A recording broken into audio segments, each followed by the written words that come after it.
আসলে পুরুষ মানুষ হচ্ছে সৃষ্টির সবচেয়ে রহস্যময় প্রাণী, আবার দুর্ভাগ্যও বটে। বুঝতে পারলাম না। শুনবি? গাধাকে সৃষ্টি করার পর তাকে বলা হলো সকাল থেকে সন্ধ্যা পর্যন্ত তাকে ক্লান্তিহীন পরিশ্রম করতে হবে। সারা জীবন তাকে পিঠে ভারী বোঝা বইতে হবে, খেতে পাবে শুধু ঘাস, আর তার মাথায় কোনো বুদ্ধি থাকবে না। তার আয়ু হবে 50 বছর।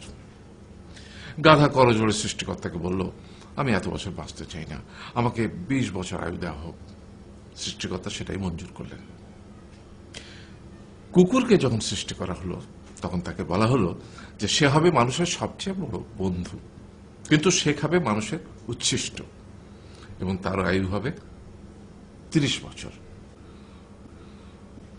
কুকুর সৃষ্টিকর্তাকে বলল, আমি এত বছর বাঁচতে চাই না, আমাকে 15 বছর আয়ু দেওয়া হোক। সেটাই মঞ্জুর করা হলো।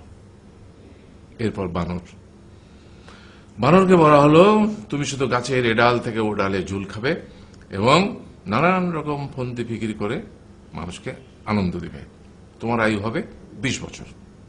বানর বলল, আমি 20 বছর বাঁচতে চাই না, আমাকে 10 বছর দেওয়া হোক। সেটাই মঞ্জুর করা হলো।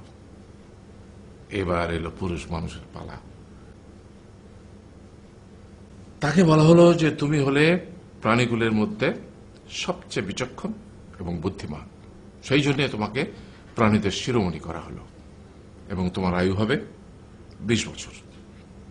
তখন পুরুষ মানুষ বলল, করজোড়ে বলল সৃষ্টিকর্তাকে যে 20 বছর আয়ু অত্যন্ত কম, হে প্রভু, আমাকে ওই গাধার সে যে 30 বছর আয়ু চায়নি সেটা আমাকে দেয়া হোক, ওই যে কুকুর 15 বছর ফিরিয়ে দিয়েছিল সেটাও আমাকে দেয়া হোক, আর যে বানর 10 বছর নেয়নি সেটাও আমাকে দেয়া হোক। 20 বছর অত্যন্ত কম, আমি দীর্ঘদিন বাঁচতে চাই। সৃষ্টিকর্তা সেটাও মঞ্জুর করলেন।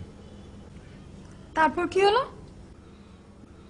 সেই থেকে ছেলেরা পুরুষ মানুষ হিসেবে বাঁচে 20 বছর, তারপরের 30 বছর সংসারের বোঝা পিঠে করে বয়ে বেড়ায়, সেটা কার মতো? গাধার মতো। তারপরের 15 বছর সে তার ছেলেমেয়েরা যা দেয় সেই রকম ঠিক কুকুরের মতো উচ্ছিষ্ট খেয়ে বাঁচে। আর তারপরে বৃদ্ধ বয়সে ঠিক বানরের মতো, যেমন গাছের এডাল থেকে ওডাল ঝুল খায় বানর, তেমনি এই ছেলের বাড়ি থেকে ওই ছেলের বাড়ি, আর নানান রকম ফন্দি বিক্রি করে তার নাতি নাতনিদের আনন্দ দেওয়ার চেষ্টা করে।